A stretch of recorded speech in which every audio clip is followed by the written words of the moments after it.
Welcome to West Sussex, to Brighton and Hove, to hear the story of Mr. David Young,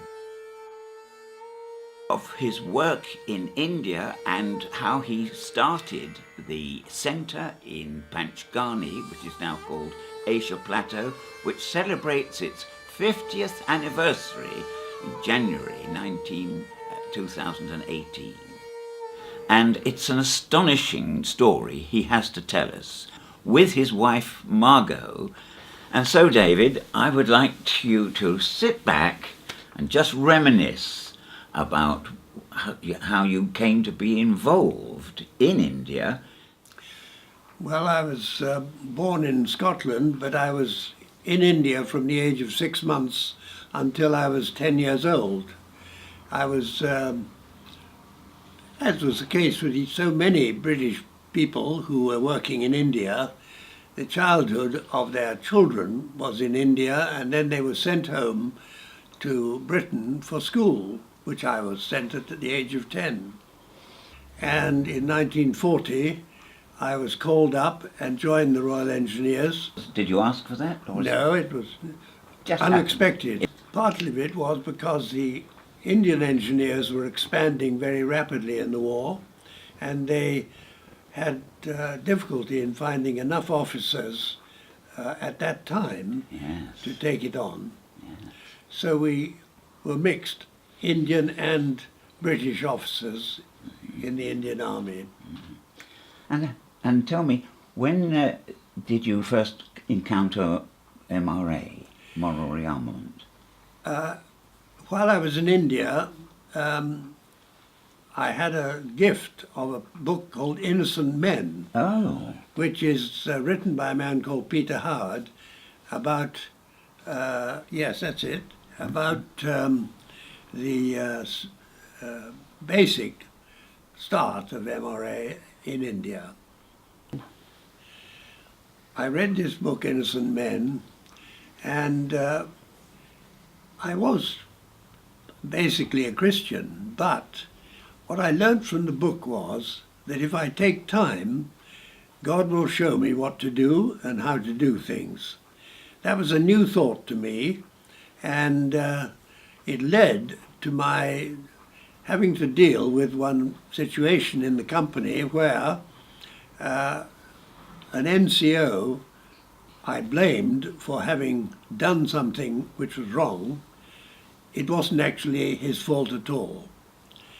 And I realized from apologizing what a strong point that was.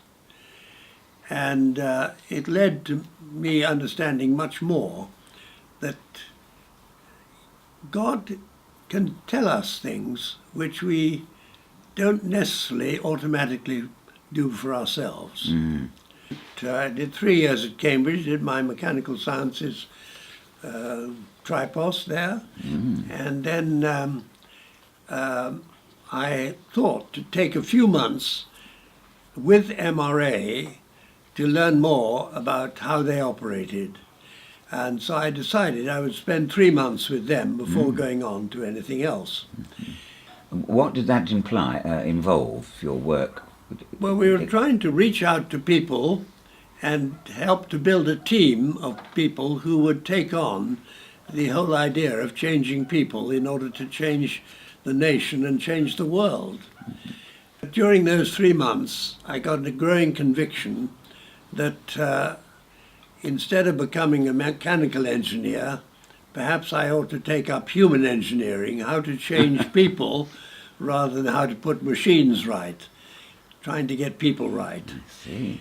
And so that led to my working with MRA in London at their headquarters there. Yes. And in 1952, Frank Bookman, the leader of MRA, was invited to go to India, and he took 200 people with him, and we had 6 months in Sri Lanka, India, and Pakistan.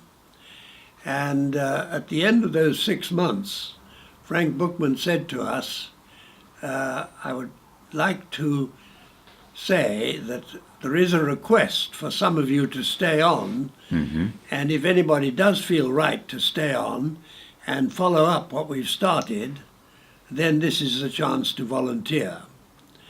And the next day he called for volunteers, gave us time to think about it, and I thought I should stay on.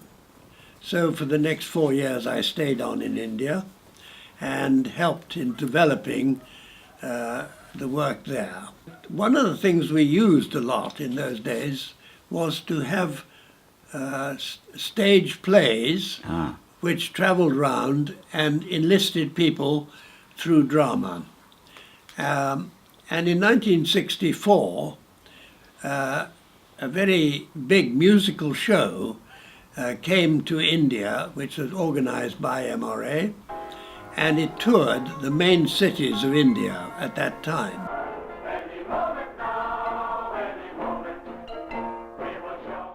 It was called Space is So Startling.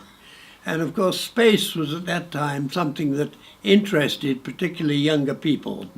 And so there was a massive number of young people who put their names down as wanting to be part of it. We held some camps, one in Western India, one in South India, one in North India, to try and follow up these many young people who'd seen the show and wanted to know more. And the first of these was held in this little town of Panchgani, which is in the state of Maharashtra and is about 60 miles south of Pune. And that was the first acquaintance I had with Panchgani. Well, one of the people who was legal advisor to MRA in India was a trustee of one of the many boarding schools in Panchgani. And so he suggested that why not make use of the school in the holidays. And he arranged that we could have the use of this school for this first training camp, which we did. We had about 200 young people. Really? Yes. Sort of senior school and university students. And on the last evening of the camp, we decided to have a meeting where they could tell us what had happened during the week, or 10 days it was actually. And we invited the local councillors and other celebrities of Panchgani to come for the evening. And it went off very well. They sang songs, they gave their convictions, they told about the changes that had happened to them. And one result was, the next morning, we had a group of townspeople who'd been there the previous evening, who came to meet Rajmohan Gandhi, and they wanted to say to him that they had been impressed by what they'd heard the previous evening and suggested to him, why not have a permanent centre here in Panchgani to carry on this work. They really put the idea of having a centre into Rajmohan's mind. And that was how it came to be at Panchgani at all. So how did you move from there to buy the land and get the builders on? They showed us basically two areas in which there was land available, and after looking over them both, we decided on the one which is now where the centre is placed. Tell me, how did you come to meet Margot? When I came after my university and decided to stay on working with MRA, I was in London at our headquarters there, and one of the people I met there for the first time was this young lady, Margot Meekings. And it really was more or less a question of love at first sight, though neither of us spoke to the other about it. And then, as I mentioned, I was invited to join the party that went to India with Frank Bookman. And so for the next 5 years, I didn't see Margot. I had no communication with her. Anyway, when I came back to Britain, I discovered that she was in Co, our centre in Switzerland. Ah. So I decided to go there, and I went there and joined the conference there. And within a few days, I popped a question to her, and she said, "No thanks." Oh, So it was a bit of a shock. And for 6 days, I was wondering what on earth to do next. yes. And then she came to me and said, "Can we have a talk?" And so she said, well, it had been a shock to her that I had been away for so long and no communication. I'd forgotten her. It was my fault, but there we are. And so we got engaged. And because we'd waited quite a long time, 6 weeks later, we got married. And then we were invited by Indian friends to come out to India together, which we did. And that was how we came to be in India when this large musical show came there in 1964.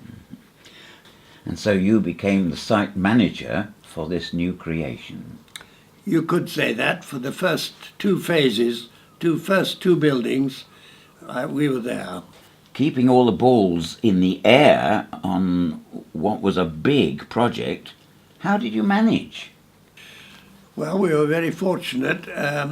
When the idea was decided, before any building was done, we were still working on getting the planning permission and so on, a young engineer came to see me and said that he would be ready to supervise the day-to-day construction on the site as his contribution. And so for 2 years, he was there day in, day out, checking all the measurements, checking that the actual plans were followed as presented and so on. Mm-hmm. And how did you get an architect? Because you couldn't design I it. suppose the word got around that MRA was thinking of building a centre, and that was when an Australian architect called Gordon Brown offered his services, which he said he was prepared to give free of charge, to design a centre. Mm. So he came to India, I suppose in about the end of 65, or no, in early 66 probably, to look at the site, which he liked, and he very quickly, even before he left India, had got the outline of a possible plan, and from there he sent back all the detailed plans to us in India so we could get planning permission and all the other requirements. When we got the quotes from the various builders and decided to choose the one that we had for the first 2 buildings, we decided really to try and get to know him and explain to him exactly what we were trying to do. And he became a good friend, actually. But in outlining what we were trying to do, I think it must have had some impact on him, which he didn't talk about particularly. But I do know that later, just before we opened the first building in 1968, a man came from the local authority whose job it was to organize collection of a certain payment for any materials that were brought into Panchgani.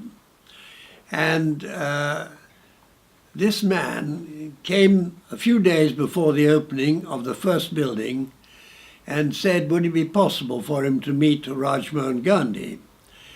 And I asked him, yeah, I'd certainly arranged it, but I asked him, what was your reason for wanting to meet him? So he told me that in our case, the different vehicles which brought materials for use on the site had all paid the levy that was charged without question. Whereas normally there was a practice that if you were going to bring things in, you would first come and talk with them and try and arrange some deal so that both sides benefited. Mm-hmm. In this case, it didn't happen. So that was why he wanted to come and speak to Raj Mohan Gandhi and understand better. Raj Mohan Gandhi, a man of vision and purpose. Now, looking back at 50 years ago, what do you think, you're here in Brighton, what do you think have been the effects of Asia Plateau in India and further afield? In the first place, we had really started from the point of view of young people, training for young people. How do they live? But unexpectedly, a chairman of a company in Bombay that made textiles, a letter came from him to ask whether it would be possible for him to send all his employees for training in the centre. Well, we hadn't done any training of industrial employees up to that point, so it was a big challenge, and we pondered it, what to do and so on. And the suggestion was made, why don't we try as an experiment to have 3 seminars or training programs for 6 days each for 50 people and see where it takes us. So this was agreed and by both parties, and so they started coming. Of course, the basic thing was that in each group that came, to help them to understand and then to practice the ideas of moral rearmament and put them into practice in the company. Before we had put a spade in the soil of the site where Asia Plateau now stands, we used to have visitors coming up to see what is the future going to be here. And we used to take them round a bit to get an idea. And in the backdrop to the centre, there is a tableland. And from there you get wonderful views. And we used to take these friends up on top to see and to try and envisage what the centre would be like when it was built. And one would look down to the site to see. And one evening, a bit before sunset, we were up there with 2 friends, and we looked down, and I was explaining about the plans, and suddenly I noticed that on a rock, just at the back of what is now the centre, was lying a tiger. Well, I'd heard that tigers occasionally were around in Panchgani, but this was quite an unexpected seeing one with one's own eyes. And we just stood there for about 10 minutes watching to see what happened. And then he quietly got up after about 10 minutes and walked away into the undergrowth. So it was a great experience. And it made me think that the unexpected is the thing we ought to really look for. And most of us, I think, easily get into a routine and are not quite ready for the unexpected. And if we can bring that into the world, that is something which I think could be a great help. The thing that really makes a difference between just living in a routine way and doing something inspired is taking time day by day to find inspiration from God as to what to do. Mm. With that, then the unexpected can really happen. For many of us, that is a new way of running our lives, not what we want to do, but really seeking what God wants us to do, who he wants us to meet, how to operate, where to bring influence if we have any influence, and so on.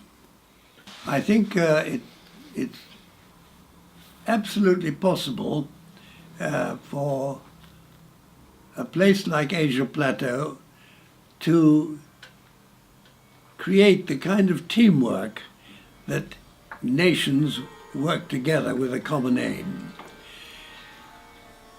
Brighton, incidentally, has an interesting background. On the Brighton Pavilion, one of the gates is dedicated to India, and just north of where we're interviewing here, there is a plot of land which, from the First World War, was used as a cremation ground for Indian soldiers who died in the First World War. So I think it's very natural for us to play a part in bringing nations together through the centre at Panchgani.